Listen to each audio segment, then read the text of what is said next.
Hey guys, welcome to my channel. हमारे देश की स्पेस एजेंसी इसरो ने अपने साइंटिफिक एडवांसमेंट और स्पेस एक्सप्लोरेशन की कमिटमेंट को आगे बढ़ाते हुए एक स्पेस मिशन लॉन्च किया है, चंद्रयान 3। आज हम इससे जुड़ी सारी इन्फॉर्मेशन को डिकोड करेंगे और डिटेल्स में समझेंगे। सो बेसिकली चंद्रयान 3 चंद्रयान 2 का एक फॉलो ऑन मिशन है, जिसके अंदर हम मून के साउथ पोल में अपने लैंडर और रोवर को सेफली लैंड कराएंगे, जिसके थ्रू हम हमारी लैंडिंग और रोविंग कैपेबिलिटीज को प्रॉपर्ली डेमोन्स्ट्रेट कर सकते हैं।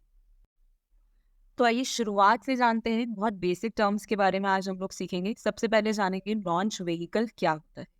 लॉन्च व्हीकल एक्चुअली में एक रॉकेट है जो सैटेलाइट को स्पेस के अंदर लेके जाता है और उसे उसकी डेजिग्नेटेड ऑर्बिट में प्लेस करता है। तो इस मिशन में हमने जो लॉन्च व्हीकल यूज किया है उसका नाम है LVM-3 और लॉन्च व्हीकल मार्क 3, जिसे पहले geosynchronous satellite launch vehicle mark 3 और GSLV MK3 के नाम से जाना जाता था। ऐसा कह सकते हैं कि ये इसका एक अपडेटेड वर्जन है और इसका पेलोड भी ज्यादा है। देखिए, अब सैटेलाइट क्या होती है। सैटेलाइट एक ऐसा ऑब्जेक्ट, मोर टेक्निकली एक पेलोड होता है, जिसे हम लॉन्च व्हीकल या रॉकेट के थ्रू एक स्पेसिफाइड ऑर्बिट में प्लेस करते हैं, जिससे वो उसका एक इंटेंडेड पर्पस, जिस चीज के लिए हम उसे भेज रहे हैं, वो परफॉर्म कर सके। अब जानते हैं इस सैटेलाइट के कंपोनेंट्स के बारे में। ये एक इंटीग्रेटेड मॉड्यूल है जिसमें दो कंपोनेंट्स हैं मेन, एक लैंडर मॉड्यूल एंड रोवर और दूसरा propulsion module. Lander module satellite का वो कंपोनेंट होता है जो किसी भी celestial body, in this case moon, पर सेफली लैंड करने के लिए डिजाइन किया जाता है। इसमें वो सारे साइंटिफिक इंस्ट्रूमेंट्स और इक्विपमेंट्स होते हैं जो वहां पर रिसर्च या फिर डेटा कलेक्शन करने के लिए काम आते हैं। रोवर एक रोबोटिक व्हीकल होता है जो लैंडर के अंदर ही होता है। जब लैंडर किसी भी सेलेस्टियल बॉडी की सरफेस पे लैंड करता है तो उसके अंदर से ये रोबोटिक व्हीकल निकलकर पूरी सेलेस्टियल बॉडी की सरफेस पे मूव करता है और उसे एग्जामाइन करता है, उस पर एक्सपेरिमेंट्स परफॉर्म करता है, जिससे हमारे यहाँ की जो साइंटिस्ट हैं उन्हें एक बेटर अंडरस्टैंडिंग मिलती है एक डिफरेंट वर्ल्ड के बारे में। इस मिशन में भी चंद्रयान 2 की ही तरह लैंडर को विक्रम नाम दिया गया है और रोवर को प्रज्ञान। देखिए, अभी तक हमने देखा कि लॉन्च व्हीकल का काम है कि वो सैटेलाइट को एक डेजिग्नेटेड ऑर्बिट में पहुंचा दे, और सैटेलाइट का काम है कि वो वहां पहुंचकर उसके टास्क को परफॉर्म करे। लेकिन दोनों को ही अपने काम को करने के लिए कुछ एनर्जी की रिक्वायरमेंट है। So here comes the propulsion module.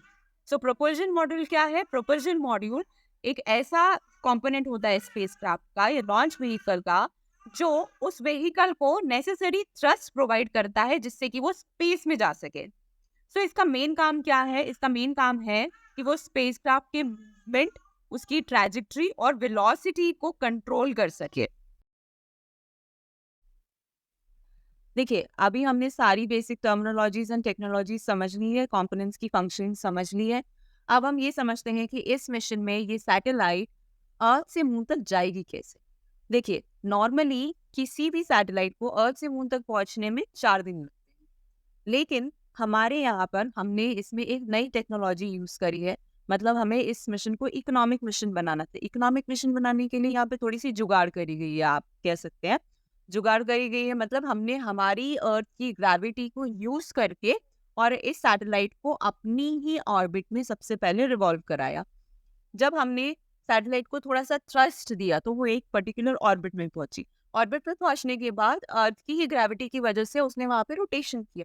Rotation करने के बाद हमने उसे फिर से थोड़ा थ्रस्ट दिया, और थ्रस्ट देने की वजह से वो एक हायर ऑल्टीट्यूड पे पहुंची।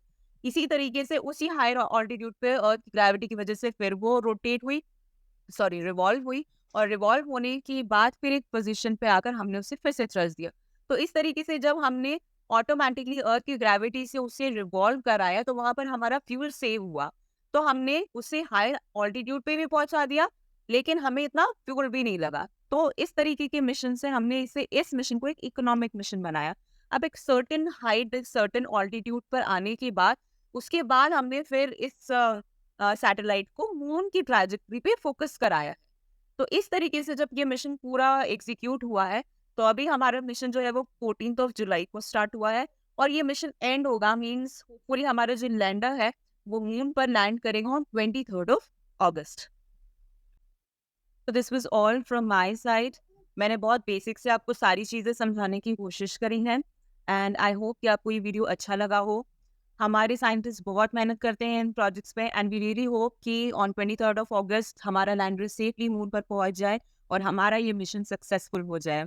सो we really hope for it and looking forward for it, and if you really like the video please do share and subscribe it. Thank you.